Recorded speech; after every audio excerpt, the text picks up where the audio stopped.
এই 2 দিন যে বৃষ্টি শুরু হয়েছে, আজকে সকালে ঘুম থেকে উঠে দেখি প্রচুর বৃষ্টি। মনে মনে চিন্তা করি আজকে মনে আর দোকানে যাইতে পারবো না, যেই পরিমাণ বৃষ্টি শুরু হয়েছে। আবার চিন্তা করে দেখি বাড়ি বসে থেকে কি লাভ। এটা বলার কারণ হলো আমার দোকান থানা পর্যায়ে, দূর দূরান্ত থেকে লোক আসে, বৃষ্টি নামলে আসতে পারে না, বাজারে লোক কম হয়। গোসল করে খাওয়া দাওয়ার পরে দোকানে বসার পরে এক কাস্টমার ভাই আসছে রিয়েলমি ফোন নিয়ে। তার ফোনের মডেল হলো রিয়েলমি 8। আসার পরে বলতেছে ভাই ডিসপ্লে লাগানো যাবে? আমি বলছি হ্যাঁ।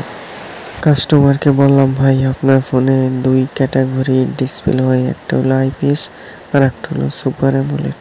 তাকে বুঝিয়ে বলার পরে সে অরিজিনাল ডিসপ্লেই চেঞ্জ করবে। তার হাত থেকে ফোনটা নিলাম, নিয়ে কাজ শুরু করলাম। এর মধ্যে আর এক কাস্টমার ভাই আসছে রেডমি 9 মডেলের ফোন নিয়ে। তার সাথেও কথা বলে কাজটা রিসিভ করলাম, একটু চালু করে কাজ করলাম। 2টা ফোনই একসাথে ডেলিভারি করলাম। মোটামুটি একটার মধ্যে ভালোই একটা আর্নিং আসছে। এখন আমি যেই ফোনটার কাজ করতেছি এই ফোনটার মডেল হলো রিয়েলমি C25। এই কাস্টমার আসছে অনেক দূর থেকে বৃষ্টির মধ্যে। আমি তাকে জিজ্ঞেস করলাম ভাই আপনি কিভাবে এই বৃষ্টির মধ্যে আসলেন? সে আমাকে বলল প্রয়োজন ছাড়া কেউ ঘর থেকে বের হয় না, আমার খুব প্রয়োজন, এই ফোনটা ঠিক করতে হবে। যাই হোক, তার হাত থেকে ফোনটা নিলাম ডিসপ্লে চেঞ্জ করার জন্য। কাস্টমারের একটা বদ অভ্যাস আছে, ডিসপ্লে চেঞ্জ করতে দিয়ে তার যে টুকিটাকি সমস্যা আছে ওইটাও ঠিক করার কথা বলে। কি আর করব, সব ঠিক করে দিলাম। C25 Y20 দুইটা একই ডিসপ্লে। 1 সপ্তাহ আগে এই ডিসপ্লে কোথাও পাওয়া যায়নি। এর কারণ হলো মার্কেটে যখন ডিসপ্লে সংকট থাকে তখন Y20 ডিসপ্লে গায়েব হয়ে যায়।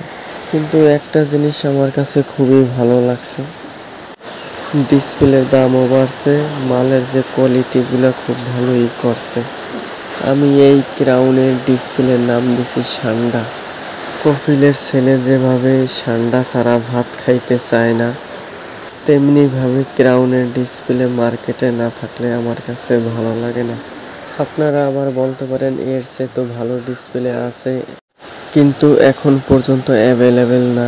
যাই হোক, আপনাদের সাথে অনেকক্ষণ কথা বললাম।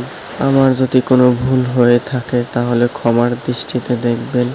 কথা বলতে বলতে আমার কাজ প্রায় শেষ। এখন ডিসপ্লেতে আঠা দেবো, রাবার লাগিয়ে সব কিছু চেক করে কাস্টমারের হাতে বুঝিয়ে দেবো।